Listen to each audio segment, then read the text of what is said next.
देखिए, some important geometrical result, कुछ geometrical result है जो क्वेश्चन मिलेगा आपको। इस पे क्या है, फर्स्ट नंबर डिस्टेंस फॉर्मूला। यहाँ पे मान लो कि पॉइंट P है जिसका पोजीशन वेक्टर A दे दिया, पॉइंट Q है जिसका पोजीशन वेक्टर D आपको दे दिया, और आपको PQ डिस्टेंस निकालना है। तो बहुत आसान है, PQ का मतलब क्या हुआ, वेक्टर PQ का मैग्नीट्यूड, है ना। जो वेक्टर PQ का मैग्नीट्यूड होगा वही PQ होगा। अब वेक्टर PQ का जो मैग्नीट्यूड होगा वो कैसे लाएंगे, तो वेक्टर PQ कितना होगा, B माइनस ए, फाइनल माइनस इनिशियल होता है ना, तब B माइनस ए।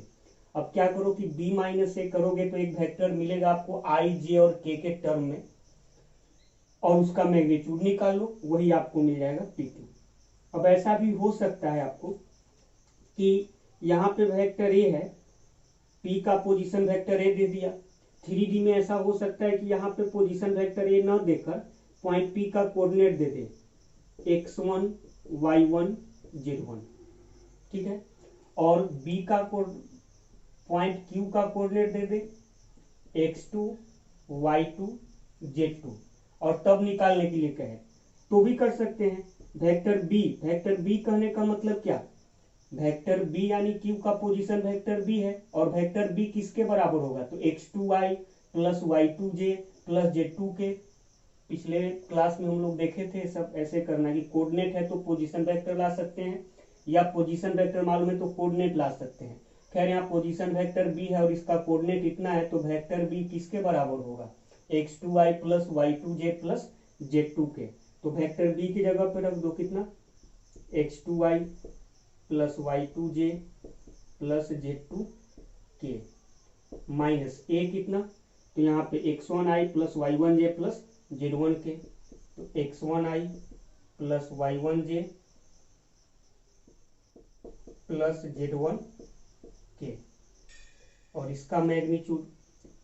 अब यहाँ से क्या होगा, x2y माइनस x1i, तो x2 minus x1i plus y2 minus y1j plus z2 minus z1k। अब ये आपको वेक्टर मिल गया i, j और k के टर्म में, इसका मैग्नीट्यूड निकालना है तो कितना हो जाएगा, root under x2 minus x1 का whole square plus y2 minus y1 का whole square plus z2 minus z1 का होल स्क्वायर। तो ये आ गया वेक्टर PQ। तो ऐसे भी कर सकते हैं, यानी कि A का B का आपको पोजीशन वेक्टर दे दे तो भी ला सकते हैं, वेक्टर PQ का मैग्नीट्यूड निकाल लो, या कोऑर्डिनेट मालूम है तो डायरेक्ट ये भी फॉर्मूला यूज कर सकते हो, PQ equal to x2 minus x1 का square plus y2 minus y1 का square plus z2 minus z1 का स्क्वायर। और कैसे आया आपको क्लियर ही होगा।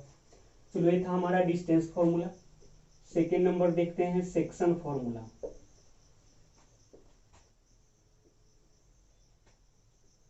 सेक्शन फॉर्मूला में first number for internal division.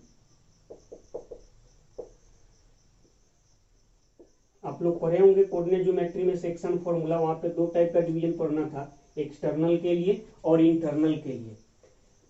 तो एक्सटर्नल की बात कर रहे हैं, मान लो पॉइंट P है, यहाँ Q है, पॉइंट P का पोजीशन वेक्टर A है, पॉइंट Q का पोजीशन वेक्टर B है, और मान लेते हैं कि कोई पॉइंट R इसको m/n के रेशियो में डिवाइड कर रहा है। PQ को कोई पॉइंट R m/n के रेशियो में इंटरनली डिवाइड कर रहा है, यानी कि if point R divides line joining of PQ internally in the ratio m/n, then R का पोजीशन वेक्टर क्या होगा वही निकाल रहे हैं। यहाँ पे पॉइंट R क्या कर रहा है, तो PQ को m/n के रेशियो में इंटरनली डिवाइड कर रहा है। m/n के रेशियो में इंटरनली डिवाइड करने का मतलब PR by R Q equal to m/n होगा, ठीक है। तो यहाँ पे R का पोजीशन वेक्टर निकालना है, तो वही काम करेंगे जो हम लोग कोऑर्डिनेट ज्योमेट्री में किए थे। कोऑर्डिनेट ज्योमेट्री में क्या किए थे इंटरनल डिवीजन के लिए, उसको भी देख लो। मान लो यहाँ पॉइंट P है जिसका कोऑर्डिनेट है x1 y1, पॉइंट Q है जिसका कोऑर्डिनेट है x2 y2, और यहाँ पे कोई पॉइंट R जो है इसे m/n के रेशियो में इंटरनली डिवाइड करता है। तो आपको याद होगा कुछ ऐसे ही निकालते थे। R का कोऑर्डिनेट क्या क्या करते थे, यहाँ x कोऑर्डिनेट और यहाँ y कोऑर्डिनेट लिखते। तो x कोऑर्डिनेट के लिए कितना m/x2 plus n/x1 by m plus n, y coordinate के लिए कितना m/y2 plus n/y1 by m plus n। कुछ ऐसे करते थे, याद होगा। वही काम यहाँ पे करेंगे। हमें r का पोजीशन वेक्टर चाहिए, तो इधर वाले को m के साथ और इधर वाले को n के साथ मल्टीप्लाई करेंगे। तो r का पोजीशन वेक्टर क्या हो जाएगा, तो m into vector b plus n into vector a by कितना m प्लस n। यही जो आएगा r का पोजीशन वेक्टर आएगा। मतलब p का पोजीशन वेक्टर मालूम है, q का पोजीशन वेक्टर मालूम है, और pq को कोई पॉइंट r m/n के रेशियो में इंटरनली डिवाइड कर रहा है, तो r का पोजीशन वेक्टर क्या होगा उसे लाने के लिए वाला फॉर्मूला यूज करेंगे। ये बहुत आसान है, कोऑर्डिनेट ज्योमेट्री में जो पढ़े थे वैसे ही उसी लाइन पे चलना है। r का पोजीशन वेक्टर कितना m into vector b plus n into vector a by m plus n। अगर मान लो जैसे यहाँ पोजीशन वेक्टर दे दिया, यही 3D का क्वेश्चन होता तो क्या करता है, a और b का कोऑर्डिनेट दे देता। कोऑर्डिनेट देगा तो क्या होगा, यहाँ पे एक कोऑर्डिनेट z1 बढ़ जाएगा और यहाँ पे एक कोऑर्डिनेट z2 बढ़ जाएगा। तो यहाँ पे भी क्या होगा, एक कोऑर्डिनेट और बढ़ जाएगा। कैसे, जैसे m into x2 plus n into x1 m plus n, वही y के लिए m into y2 plus n into y1 by m plus n। फिर एक कोऑर्डिनेट और आएगा z के लिए, और कितना हो जाएगा m into z2 plus n into z1 by m plus n। ठीक है, एक कोऑर्डिनेट बढ़ गया तो यहाँ भी एक कोऑर्डिनेट बढ़ जाएगा z कोऑर्डिनेट। तो a और b का पोजीशन वेक्टर आपको दे दे तो बड़े आराम से क्या कर सकते हैं आप, r का पोजीशन वेक्टर ला सकते हैं। ये तो था हमारा इंटरनल डिवीजन के लिए। एक्सटर्नल डिवीजन के लिए भी देख लेते हैं।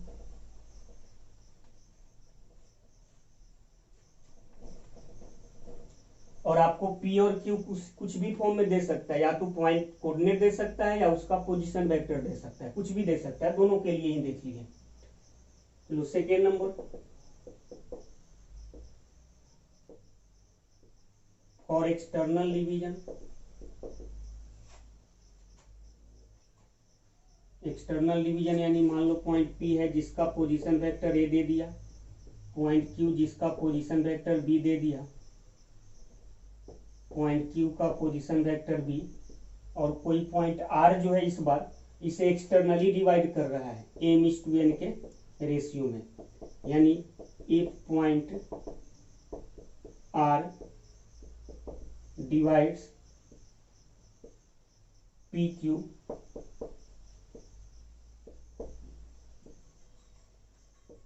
externally in the ratio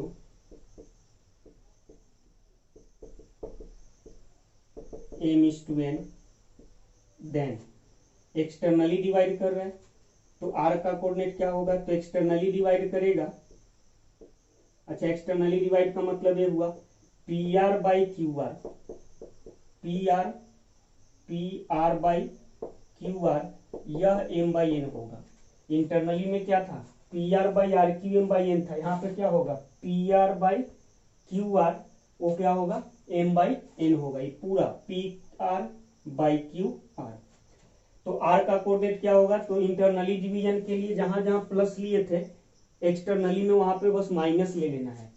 क्या होगा m into vector B minus, जैसे वहां प्लस था ना यहाँ माइनस लेंगे, n into vector A by कितना m प्लस n वहां लिए थे, यहाँ m माइनस n ले लेंगे। ये वाला फॉर्मूला यूज करेंगे, क्या हो जाएगा इंटरनल एक्सटर्नल डिवीजन से हमें पॉइंट r का पोजीशन वेक्टर आ जाएगा।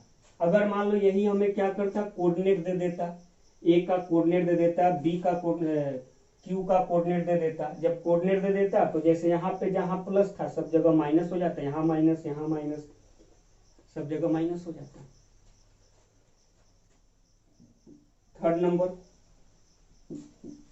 मान लो पॉइंट P जिसका कोऑर्डिनेट पोजीशन वेक्टर है इसका पोजीशन वेक्टर बी, आर जो है इसका मिड पॉइंट है, ठीक है, आर क्या है, पी क्यू का मिड पॉइंट है, तो पोजीशन वेक्टर ऑफ आर होगा vector A plus vector B by 2। ये भी बहुत आसान कि आपको पी और क्यू दोनों का पोजीशन वेक्टर मालूम है और आर जो इसके मिड में है, मिड पॉइंट है यार, तो उस आर का पोजीशन वेक्टर लाना है, तो क्या होगा vector A plus vector B by 2। ये सब कोऑर्डिनेट ज्योमेट्री से ही रिलेटेड है और वहां से रिलेट करके भी इसको याद रख सकते हो। ऐसे कोई बहुत बड़ा बहुत भयंकर फॉर्मूला ये सब नहीं है, आप देख रहे होंगे उसी समय दिमाग में आ गया होगा कि हाँ ऐसे ऐसे होगा और याद भी हो गया होगा। इससे रिलेटेड हम लोग क्वेश्चन देखेंगे, छापो पहले देखेंगे क्वेश्चन। देखिए कुछ क्वेश्चन देख लेते हैं और अभी जो कॉन्सेप्ट बताए हैं उस पर करें। Find the point, find the position vector of a point R which divides the line joining points P and Q in the ratio 2:1 internally externally। P और Q का पोजीशन वेक्टर हमें दे दिया है और कह रहा है कि इस PQ को ज्वाइन करने वाला लाइन को R 2:1 के रेशियो में इंटरनली और फिर एक्सटर्नली जब डिवाइड कर रहा है तो पॉइंट R का पोजीशन वेक्टर बताओ क्या होगा। चलो फर्स्ट नंबर हम लोग देख रहे हैं इंटरनली वाला, यहाँ पे क्या है पॉइंट P, यहाँ पे पॉइंट Q। P का जो पोजीशन वेक्टर है इसको हम मान लेते हैं वेक्टर ए और Q का पोजीशन वेक्टर को वेक्टर B बोल दिए और पॉइंट R इसको क्या कर रहा है 2:1 के रेशियो में इंटरनली डिवाइड कर रहा है। फर्स्ट क्वेश्चन की बात कर रहे हैं तो हमें R का पोजीशन वेक्टर चाहिए, तो ऐसे ही करेंगे ना। तो position vector of R equal to क्या होगा 2 into vector B plus 1 into vector A by 2 plus 1, यानी 2 into vector B. Vector B की जगह पे कितना, तो वेक्टर बी किसको बोले हम लोग, तो जो क्यू का पोजीशन वेक्टर है, तो क्यू का पोजीशन वेक्टर रख दो माइनस आई प्लस जे प्लस के प्लस 1 इंटू वेक्टर ए, तो वेक्टर ए तो ये वाला होगा आई प्लस 2j माइनस के बाई कितना 2 प्लस 1 यानी कि 3। यहाँ से कितना होगा माइनस 2i अब प्लस आई, तो माइनस आई 2j अब प्लस 2j 4j, फिर 2k और माइनस के तो प्लस के बाई कितना 3। यही हो गया पोजीशन वेक्टर आर का। सेकेंड क्वेश्चन चलो यहाँ देख लेते हैं। इसका क्या कर रहा है, एक्सटर्नली डिवाइड कर रहा है। पॉइंट P का पोजीशन वेक्टर A, Q का पोजीशन वेक्टर B और पॉइंट R जो है इसे 2:1 के रेशियो में इस बार एक्सटर्नली डिवाइड कर रहा है, तो हमें R का पोजीशन वेक्टर चाहिए, तो ऐसे ही करेंगे जो भी कॉन्सेप्ट बताए थे। तो position vector of R equal to क्या होगा, तो 2 into vector B minus internal में प्लस लेते हैं, एक्सटर्नल में माइनस लेते हैं, तो 2 into vector B minus 1 into vector A by 2 minus 1, तो 2 इंटू वेक्टर बी कितना है, तो वेक्टर बी जो है क्यू के पोजीशन वेक्टर को बोल रहे हैं कितना माइनस आई प्लस जे प्लस के माइनस 1 इंटू वेक्टर ए कितना आई प्लस 2j माइनस के बाई 2 माइनस 1 1। यहाँ से कितना होगा माइनस 2i और माइनस आई माइनस 3i, फिर 2j और माइनस 2j, 2j और माइनस 2j खत्म हो गया, 2j कहानी 2k और प्लस के तो 3k, तो यही होगा किसका पोजीशन वेक्टर आर का पोजीशन वेक्टर। क्लियर है। अगर यही क्वेश्चन आपको जैसे यहाँ पे P और Q का पोजीशन वेक्टर दिया तब देखें, ऐसा भी हो सकता है कि आपको P का कोऑर्डिनेट दे देता, Q का भी कोऑर्डिनेट दे देता, कोऑर्डिनेट दे दे तो भी कर सकते हैं हम लोग, कोऑर्डिनेट के लिए फॉर्मूला बताए थे, करना तो वैसे ही है। जैसे P का कोऑर्डिनेट यहाँ पे क्या होता कि देता 1 2 माइनस 1, Q का कोऑर्डिनेट -1 1 और 1, तब R का कोऑर्डिनेट पूछ देता। तरीका वही था, ऐसे ही करते और वहां बताए थे ना कि कैसे करेंगे, जैसे हम लोग कोऑर्डिनेट ज्योमेट्री में करते थे सेम वैसे ही करेंगे। तो कोऑर्डिनेट का भी आ जाए तो क्वेश्चन आप लोग बना सकते हो, तो वैसा क्वेश्चन बना लेना कुछ। नेक्स्ट कर find the position vector of the mid point of the vector joining the point this and this. तो बहुत आसान है, ए है यहाँ बी है, ए का पोजीशन वेक्टर ए बोल दिए, बी का पोजीशन वेक्टर बी बोल दिए। मतलब ए का जो यहाँ पोजीशन वेक्टर है 3i + 2j + 6 के, इसे वेक्टर ए बोल रहे हैं, इसे वेक्टर बी बोल रहे हैं। और आर इसका मिड पॉइंट है, तो हमें किसका चाहिए, पोजीशन वेक्टर मिड पॉइंट का। तो position vector of R equal to क्या फॉर्मूला बताए थे, a + b/2। तो a कितना है, तो 3i + 2j + 6k plus b कितना है, तो i + 4j - 2k/2। क्या आ जाएगा यहाँ से, 3i और i 4i अब /2 तो 2i, 2j और 4j 6j/2 तो 3j, फिर 6k और -2k 4k/2 कितना हो जाएगा 2k। ठीक है, 6k - 2k 4k 4k/2 कितना 2k। तो ये आ गया किसका, r का पोजीशन वेक्टर। नेक्स्ट क्वेश्चन करा इफ ए बी, क्रॉस को ए बी आपको दे दिया है वेक्टर ए बी एंड ए का कोऑर्डिनेट दे दिया है, तो कह रहा है कि find the coordinates of B. तो बी का कोऑर्डिनेट बताना है। देखिए A B, vector A B दे दिया, मान लो यहाँ पे ए है यहाँ पे बी है, ए का कोऑर्डिनेट कितना दे दिया है 1 2 -1। हमें क्या चाहिए, हमें बी का कोऑर्डिनेट पूछ रहा है, वेक्टर ए बी भी दे दिया है। अच्छा वेक्टर ए बी है तो मान लो यहाँ पे ओरिजिन है, तो ये वाला क्या होगा, वेक्टर ओ ए होगा, ये वाला वेक्टर क्या होगा, वेक्टर ओ बी होगा। ठीक है, तो वेक्टर ए बी अगर हम लिखना चाहें, वेक्टर ए बी हमें मालूम है, लेकिन अगर वेक्टर ए बी हम लिखना चाहें तो पोजीशन वेक्टर जब बता रहे थे उस समय बताए थे वेक्टर ए बी, तो final position vector of final point minus position vector of initial point. तो ए बी में ए बी, तो position vector of final point, position vector of B minus position vector of A, position vector of B, B का position vector कितना O B minus position vector of A का position vector कितना ओ ए, और इधर क्या है vector A B. हमें क्या चाहिए, अगर हमें ओ बी मिल गया, हमें ओ बी मिल गया तो हमें बी का कोऑर्डिनेट भी मिल जाएगा। तो ओ बी के लिए ओ बी को इधर ही रखते हैं, vector O B equal to minus O A इधर लाएंगे तो क्या होगा, vector A B plus O A, यानी कि O B equal to vector A B. अब वेक्टर ए बी कितना है, तो 2i + j - 3k plus vector O A मतलब ए का पोजीशन वेक्टर। कल आप लोग पिछले क्लास में देखे थे हम लोग कि अगर पॉइंट ए मालूम है तो इसका पोजीशन वेक्टर क्या होगा, ओ ए होगा, और कितना होगा, तो i + 2j - k, तो कितना i + 2j - k। Finally O B कितना हो जाएगा, तो 2i + i तो आ जाएगा 3i, j + 2j तो आ जाएगा 3j, -3k और माइनस क्या आ जाएगा -4k। तो ओ बी मतलब कि पॉइंट बी का पोजीशन वेक्टर इतना मिल गया हमें, तो coordinate of B, coordinate of B, B का कोऑर्डिनेट क्या हो जाएगा 3 3 -4, 3 3 -4, यही आंसर होगा। ठीक है, छापिए।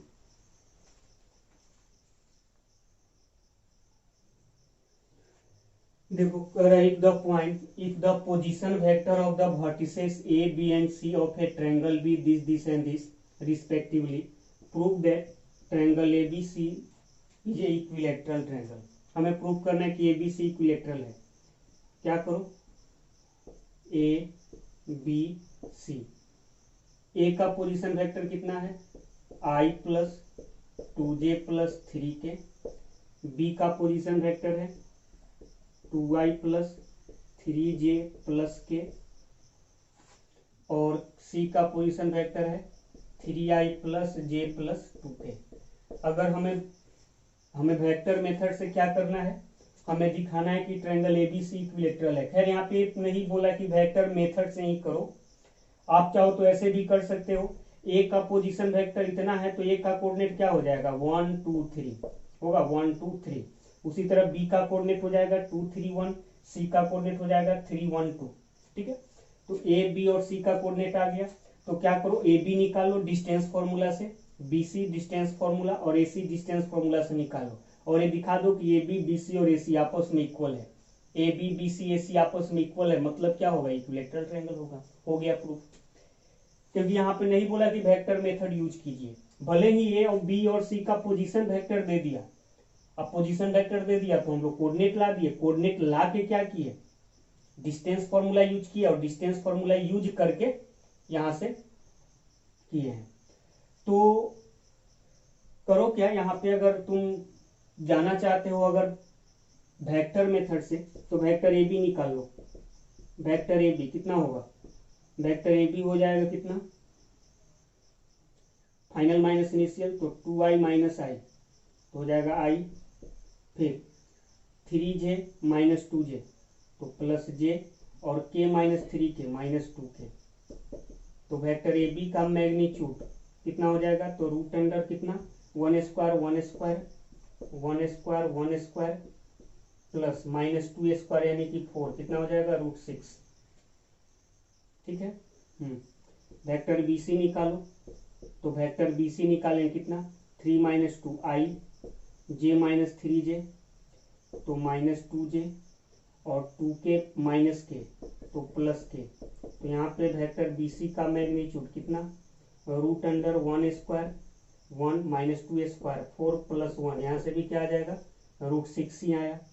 और ए सी कैलकुलेट करो वेक्टर ए सी तो वेक्टर ए सी कितना हो जाएगा तो 3i माइनस आई तो 2i जे माइनस 2j माइनस जे और 2k माइनस 3k तो माइनस के। यहाँ से ए सी वेक्टर ए सी का मैग्नीट्यूड कितना आ जाएगा 2 स्क्वायर 4 1 स्क्वायर 1 1 स्क्वायर 1 यानी यहाँ भी रूट 6 आएगा। यानी यहाँ पे magnitude of A B equal to magnitude of B C equal to magnitude of A C, तीनों आपस में इक्वल हो गया। हेंस क्या बोल सकते हैं, hence A B and C are या hence A B C is equilateral. A B C क्या होगा इक्विलेटरल होगा।